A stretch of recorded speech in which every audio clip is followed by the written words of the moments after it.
Lalu kemudian 2 gol berikutnya di atas menit 80 terjadi ketika lawan Milan ya, yaitu gol Pulisic dan Abraham di partai kemarin. Itu juga Hakan sudah ditarik keluar. Selama ini toh 3 center back kita silih berganti, kita tetap solid-solid saja.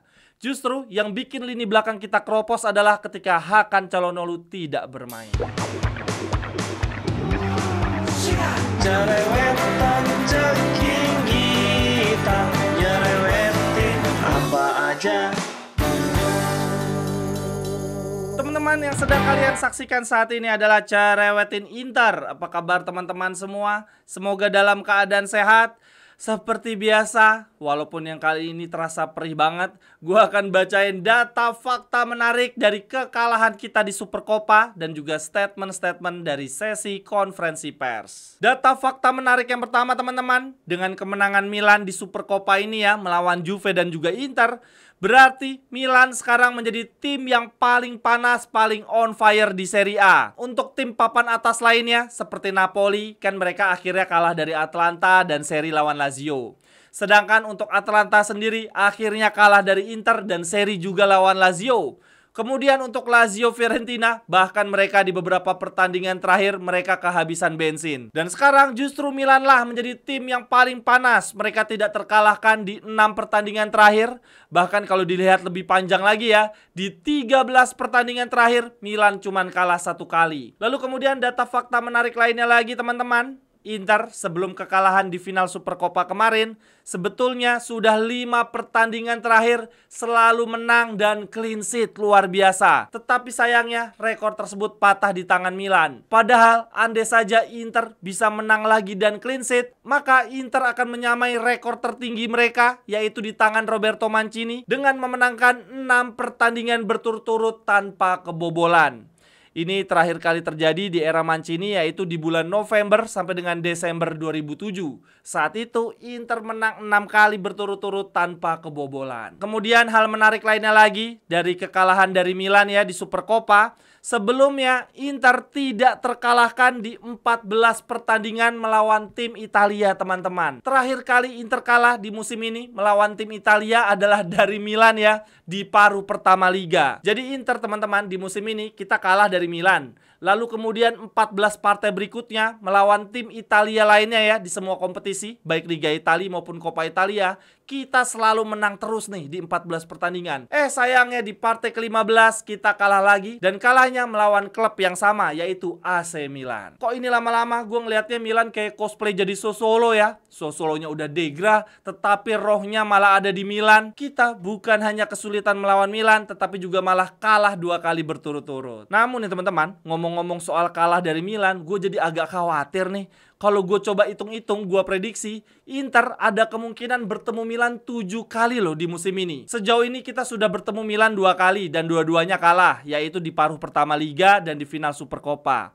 Nah berikutnya di awal Februari ada derby lagi teman-teman, yaitu paruh kedua Liga. Nah ini sudah ada 3 pertandingan. Kemudian di Coppa Italia, kalau Inter menang lawan Lazio dan Milan menang lawan Roma, maka semifinal Coppa Italia akan ada derby home and away melawan Milan. Berarti nambah 2 lagi, ada 5 derby teman-teman. Dan belum berhenti di situ, bisa aja loh di Liga Champions kita ketemu Milan lagi home and away. Artinya nambah 2 lagi teman-teman.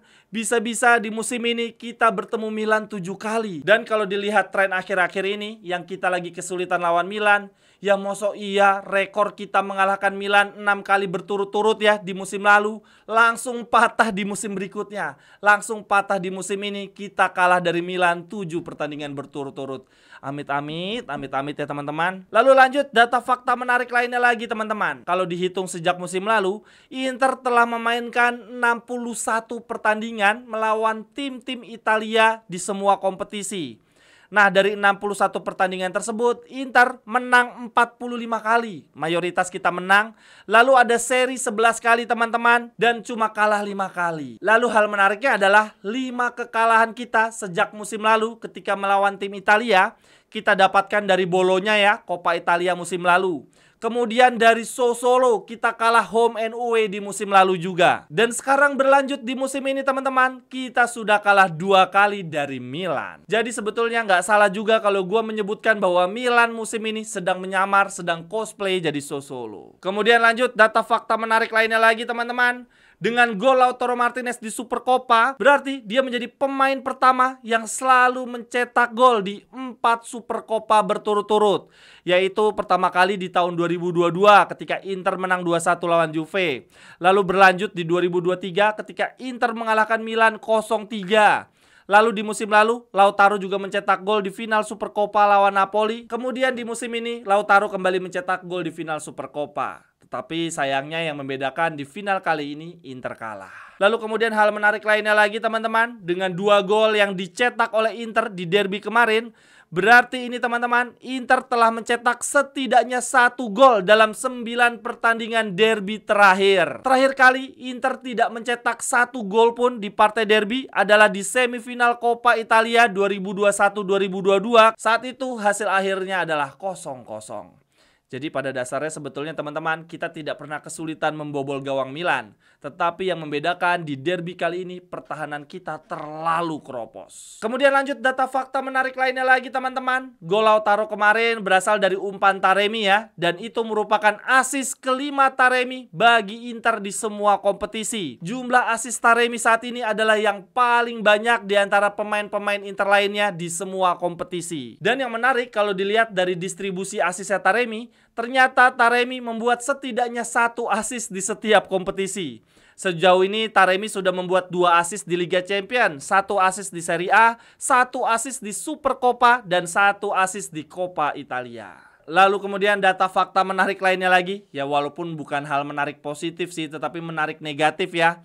Yaitu kebobolan Inter yang terjadi di musim ini. 5 dari 7 gol terjadi ketika Hakan Çalhanoğlu ditarik keluar. Ini kalau mau dilihat lebih detail lagi, Inter kebobolan di menit 82 saat itu lawan Juventus. Kemudian kebobolan berikutnya lagi di partai lawan Parma, itu gol bunuh Darmian, itu juga Hakan udah ditarik keluar. Kebobolan lawan Leverkusen itu di menit terakhir, Hakan juga udah ditarik keluar. Lalu kemudian 2 gol berikutnya di atas menit 80 terjadi ketika lawan Milan ya, yaitu gol Pulisic dan Abraham di partai kemarin. Itu juga Hakan sudah ditarik keluar. Apakah ini artinya teman-teman, sosok paling sentral di lini belakang Inter, di lini pertahanan Inter bukan 3 center back kita? Karena selama ini toh 3 center back kita silih berganti, kita tetap solid-solid saja.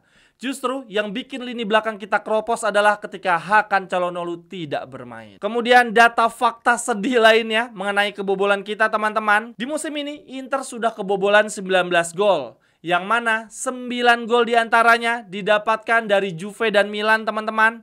Atau kalau dilihat dari persentase, Juve dan Milan menyumbang 47% dari jumlah kebobolan kita. Gila teman-teman, kita kebobolan 9 gol dari 3 pertandingan aja ya melawan Juve dan Milan. Lalu selebihnya ya 10 kebobolan lainnya itu terjadi di 21 tim berbeda di 23 pertandingan.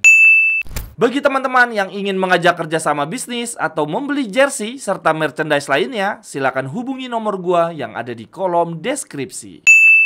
Kemudian yang berikutnya gue mau bacain statement-statement dari sesi konferensi pers. Yang pertama ada dari Lautaro, dia bilang begini.